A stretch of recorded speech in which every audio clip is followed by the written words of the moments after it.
One of the difficulties that we can have as a follower of God is trying to assess how much God takes care of and how much we had to take care of. In these verses in 2 Peter 1 that we've been looking at, Peter makes a distinction. Look here at 2 Peter chapter 1 and verses 3 through 7. His divine power has granted to us all things that pertain to life and godliness, through the knowledge of Him who called us to His own glory and excellence, by which He has granted to us His precious and very great promises, so that through them you may become partakers of the divine nature, having escaped from the corruption that is in the world because of sinful desire.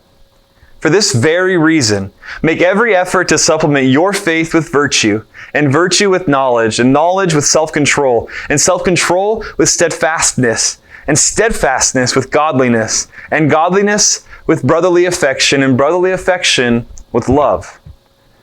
Peter starts off talking about all of the amazing and wonderful things that God has done so that we might be able to have a relationship with Him again and partake in His divine nature.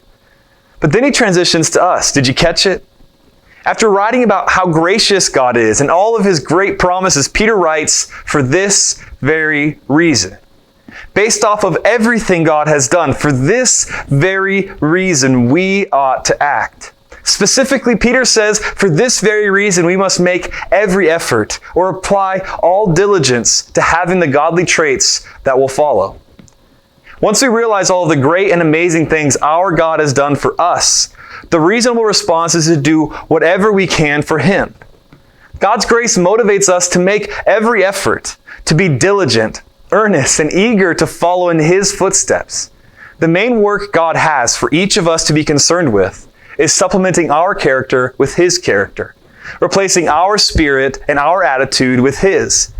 In the following videos, we're going to examine all of the traits He wants us to grow in. But for today, spend some time meditating on what efforts you could make in your life to have God's character shine in all of your thoughts, words, and actions.